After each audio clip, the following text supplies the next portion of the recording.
Hi. Let me tell you about it today. In this FPGA, DMA transmission technology, one of its firmware. Burned this. Explain. What is? So first of all, many people may not know what FPGA is. FPGA is actually a kind of it's an IC technology for integrated circuits. Then it has a lot of application aspects. It's widely used. It has embedded, right?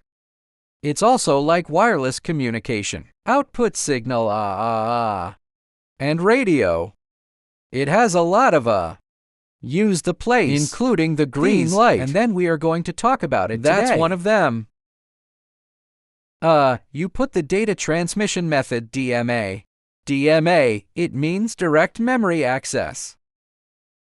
Yeah, and what is it? Here it is, without going through the central processor. Direct access to the system's memory. Well, it can. Just don't give this CPU. In case of increased burden, right? And offer a favor? Well then. Or transfer data, right? Of course, its main function is to transmit data. What about after that? Let's talk about it first. Tell me how to generate this firmware. The first step, well, the next one on the internet is this open source firmware. The next open source firmware. Okay, you can change this according to what you want. The first thing we talk about is, this can be downloaded on GitHub. Open source firmware. And then this is the connection method. Then go with it. It has various brands. Chip. Then a firmware of the brand, right? Let's talk about this directly today. This X17 a 35T chip from Sellings? Well, one of its firmware. Is this PCIe? Squirrel. I mean, please click in and have a look. He has nothing, right? Nothing? And then when there is nothing, we need to download a software first. WeChat. Can you take a look at WeChat? Of course, you can download a different version from mine. The year is 2022. Can you download the 20,232,024 You can download it. Version? The new version is good. It could be better. It's more functional. There is no need to say the same as mine. This is version 2.22. You can download whatever version you want. This is not required. Well, it can be downloaded from MD's official website. You can download it from the MD official website. And then first, well, how are we going to create? Do you want to create a workspace for him? How to create it? First of all, copy his copy. Copy his address down. And what happens when we're done? V8 bucket, you can open it. You can also play a V8 fight directly. Can you use that workspace yourself? But I prefer to use this one. This interface of CMD. The CD first, CD in, and it will show this, right? That shows this is a wrong meaning. It doesn't mean that. It represents it. Is this line drawn wrong? We have changed or drawn the line here. Take a look. Oh yes, here it comes. Here it comes. Then we create the workspace. Create a workspace. Is this code? Did you see this code? CDC. Then there is our address just now. Address? This address? Wrong statement. The address is wrong. Oh, we might need more addresses. Need one. Another address. If you need this address in it, you can take a look. Okay. Then copy it down.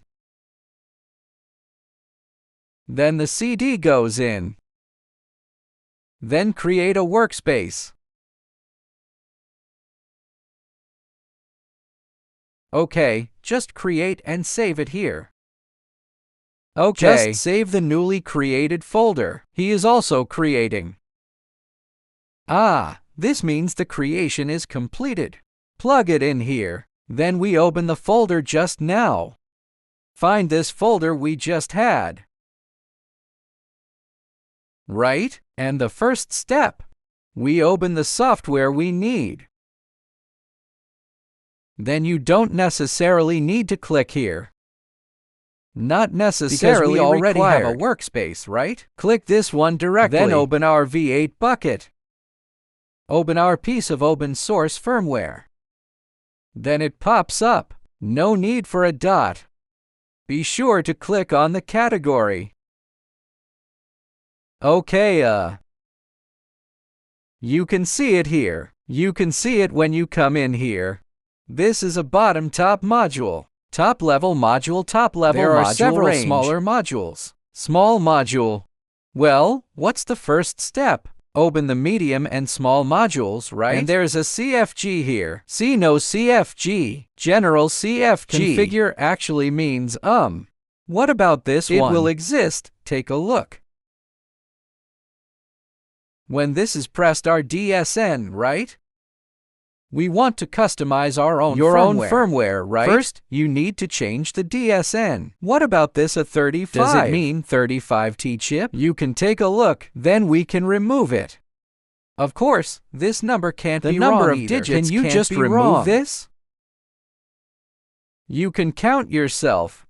You count 123,456,789. We hit 0 with 123,456,789. Of course, you can also leave out 0. You can hit anyone. This 0 of a real device? You don't necessarily need to type this. 0, of course. 0 may look strange. You can change it according to your needs later. This is just a tutorial. Good to save. Do you see it? Save it here, right? And then there's another one. It's just a matter of changing our IP core for nothing. IP core. Oh, good. What about after clicking on the IP box? There will be various options. Don't you understand? It doesn't matter. Hey, click in Good Supplier ID? Sub-supplier ID. All kinds of IDs, right? Hey, you can change the ID here, right? After changing the ID here, choose the ID you want. Choose any ID you want. The ID of any device you want. Then what about making a change? Make changes according to your needs. And here, a class. And then, this is the one you want. Changed an imitation device? What device do you want to imitate? For example, you want to imitate the network interface card, right? The network controller? 02800. So that's a network controller, right? Then we click OK. Generate here, right? It will generate. Okay, let's order OK here. It will be generating here. Saving our IP cores. Generate our IP core. And then, in fact, we can change one of these two. In fact, without changing one, it's not a big problem. It's not big, it doesn't matter if you don't change it.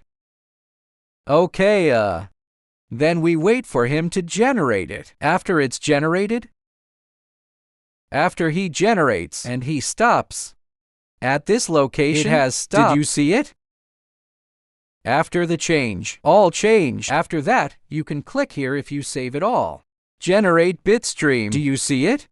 Okay, just click yes here. Don't worry about it. Click OK. It will start generating here. Generate the required bitstream. And, when you are in this, you need your own firmware. After generation, right? You can generate the firmware. After that, you can give your own FPGA device. Do a firmware burn? Okay, is today's explanation over? We'll update some more details in the next issue. Hi.